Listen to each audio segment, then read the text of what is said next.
Namaskar, I am Dr. Nalini Avinash Wagmare, working as an Associate Professor at Tilak Maharashtra Vidyapith. Today's our topic is related to Greek historiography. So the Greek scholars made a wonderful contribution in the sphere of historiography.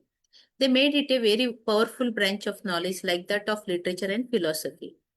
The Greeks, being historical minded, produced one of the first historical literature. Besides being interested in the genealogy of their families, the Greeks were also having a deep desire to know geography and ethnography. Hence, they were encouraged to produce historical writings which were full of geographical and ethnography information. A prominent scholar writes, it was a period of intellectual transition from poetic thought to a more refined philosophic approach in Greece and of a resurgent religious reformation in India when the Buddha radiated a new light for Asia. The first writing of historical significance was made by the Greeks in the form of poems attributed to Homer. These poems have many stray reference of the island dwellers and splendor of Messenia, but the authorship of these poems is a matter of controversy among the scholars. It is needless to waste time and energy regarding the authorship of these masterpieces, but it is quite clear that the poems have the vision of beauty and living fire of genius. Professor Shortwell mentioned that the Homeric poems were of to the Greeks, so far as history goes, almost what the Old Testament was to the Jews. Their authority was fascinated upon the Greek mind down to the era of its full intellectual development. The other Greek poet, who was very much devoted to theology, has also contributed to the writing of history. He has produced a story of birth of gods and their behavior with the people. In this work, he also mentioned 5 stages, that is, golden, silver, bronze, Homeric, and iron, and point out that what we are living in the last age, which is the worst age of history. But these works of Homer and Hesiod cannot be regarded as history as they were poetical works in which imagination play a very major role. So again, the Professor Shortwell mentioned that they blocked the way of history. He further writes, they prevented the Greeks from the looking for any other narrative. The perspective of the early ages of Hellas, as seen in them, stretched by real cities and dealt with real heroes, but they included as well so much fantastic material that the genius exploits could not be distinguished from those invented to suit the audience. Now we study the what actually happened in Greek historiography. Actually, the real writing of history began in Greece in the 6th century BC, but poetry was not the proper writing in India contributed a lot to the writing of history. Like while we are considering Indian history is 5,000 years back, but while in the Greek historiography totally different. While we are going to comparison study, so they did not copy the established facts so narrated by the historian. On the other hand, they evolved the spirit of the investigation and criticism, which is the real quality of history. Professor Shortwell has praised their contribution to the writing of history in these words. Few even today have overheard of them, and yet the history of civilization owes to them a depth hardly less than to Egypt or Babylonia. It was there that critical thought turned for the Western world. In them began the bold and free spirit of investigation, which became the mark of Hellenic mind. So the following significant historians contributed a lot to the development of history writing from time to time. Let's see who were those historians. Hecatetus of Miletus was the first historian who contributed to the writing of history amongst the Greeks. He was born in the 6th century BC in an aristocratic family of Greece. He made extensive tour of Egypt and wrote a monumental works, Travels Around the World and Book of Local Genealogies. In his first book, he described the Persian world, and in the second one, he condemned and criticized the ancient myths. He laid much stress on two fundamental principles such as the truthfulness and critical view towards the established facts. He has written very clearly, I write what I deem true. For the stories of the Greeks are manifold and seem to be ridiculous.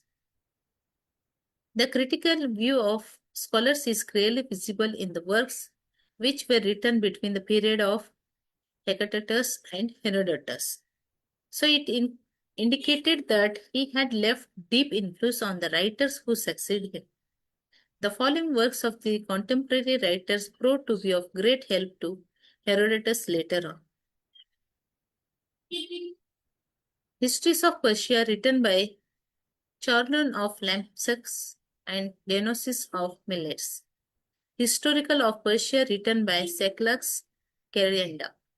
History of the people of Greece written by Antiochus and Hellenicus of Lesbos.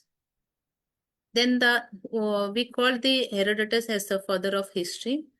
So Herodotus has rightly been called as the father of history because he established link between the logographers and historians.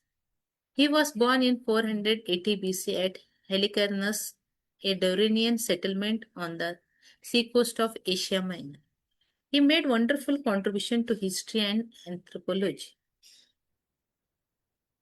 Herodotus chose the Persian Wars as the subject of history and wrote it in such a stylish way that it looked almost like the history of the age and not only of the wars. Greco-Asiatic relations from the reign of uh, Croesus of Lenda to the defeat of the Persian invaders of Greece in 178 BC was the first significant work of Herodotus. He had described in this work the destruction of the forces of Xerxes by Greeks and also given account of the people of Mediterranean and Asiatic world. The special characteristic of the description of Herodotus is that he had not described anything with the colored glasses. Rather, he gave a fair account of everything. He praised the Persians for their bravery. But as regards the description of military events, he is not the accurate and lacks precision. There is also a touch of supernaturalism in his works here and there.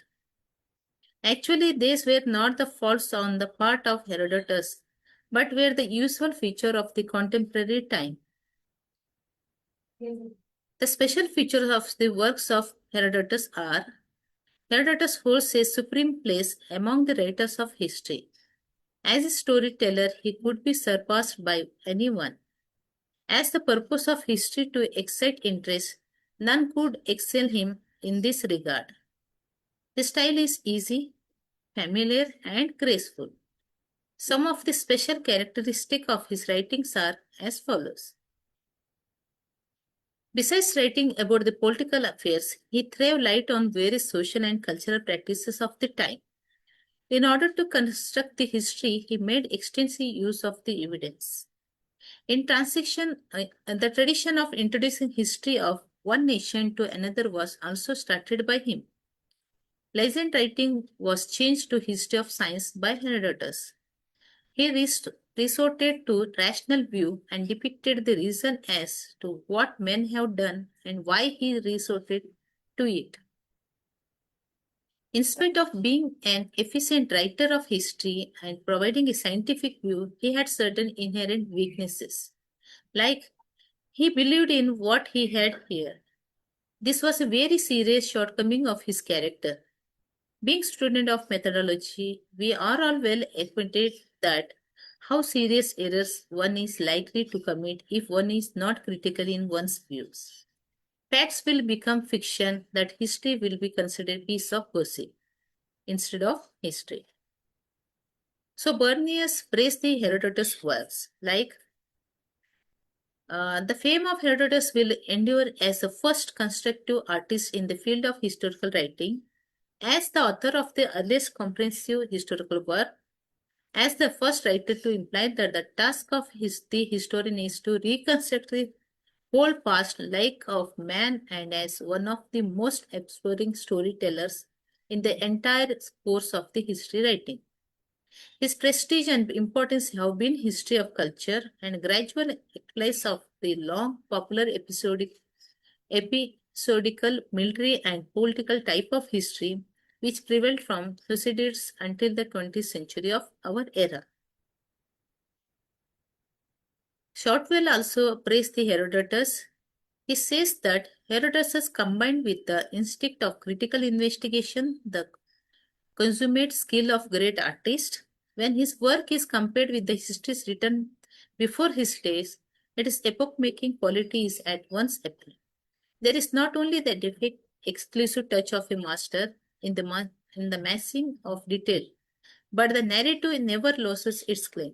However burdened it may be with the weight of fact, it swings along with the strength and grace of a mind unfettered by either the empowering taboos of the primitive or the theories and questioning of two philosophic culture.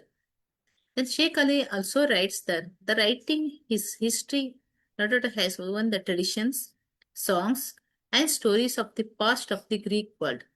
There is coordination, rhythm, and easy flow in his writing, and it sustains interest throughout the narrative. Then Thucydides. Thucydides was another great name in the history, and he contributed a lot to the Greek historiography. As a historian, he excelled Herodotus. His approach to history was different from the Herodotus. He not only freed history from the epic poetry and supernaturalism, but also infused analytical approach and wrote sober, earnest narration of historical facts. Sheikh Ali also mentioned that it was he who has taught us the first fundamental truth of history, which we have repeated very often, namely that history is the study of events as facts which attach one to the other in a rational, systematic, and permanent manner. Then, what were the subject of his work? The subject of works was Peloponnesian War. He was very much intimately attached to the subject and never disgraced from the same.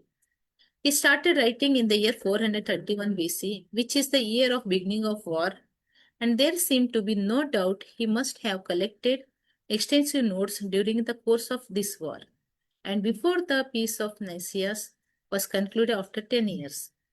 He also threw light on the Decelean Wars, which took place in Greece afterwards. His description of the events of war were given with a great care. So, what methodology he adopted? Use of methodology was of greatest contribution made by the Thucydides to Greek historiography. He centers his attention to the main theme and ignores the events, the things which had no direct connection with the subject. In order to produce true history, he paid all attention to accuracy and made a detailed analysis of the whole issue. Some of the historians mentioned that the description of Thucydides was dull and merely based on facts, but Professor Shortwell mentioned about Thucydides. Thucydides is no garrulous guide or entertainer. He marched sternly ahead through a world of facts. It is too serious business of one to turn aside and view the ceremony. Even when the campaign is over for the year, we return home to the city. We must attend the council where plans for next year on foot. There is only one purpose in life, and that is to see the work through. The result is that we are led through years of desultory and fighting, raids, skirmishes, expeditions by land and sea, debates in council, strategy in battle, until our memories are fairly be numbered by the variety of incidents and the changes in policies, leadership, and fortunes. So Thucydides was a political historian. Actually, Thucydides was a political historian whose psychological analysis clearly indicates that he used to treat politics with the grasp of philosopher. P. Sheikh Ali also writes, he believed in popular government and democracy, although he was not from Athens. He hated oligarchy, aristocracy, plutocracy, monography, tyranny, and dictatorship. But he was not ignorant of the pitfalls of democracy, which expects a high rate of literacy and understanding among the electorate. It is to work successfully. So, in spite of all quantities, the writings of Thucydides had certain shortcomings. Prominent scholar Benes points out he was unable fully perspective, nor did he possess Herodotus' keen appreciation of the importance of geographical factors in historical situation. He not only narrated the field of history to a consideration of contemporary political phenomena, but even restricted the latter to the external military and diplomatic phases of political activity. He missed the vital significance of the deeper cultural, social, and economic forces in history. Above all, Thucydides neglected the magnificent opportunity to portray the glories of Athenian civilization. This was due to his restricted conception of mission of historian, not to any lack or ability as a cultural historian. Then again, Shotwell also mentioned about the things about Thucydides. To sum up, we may say that Thucydides attained a very high level of greatness in history. He reached the highest mark of glory in writing history with a critical analysis and lucid description of facts.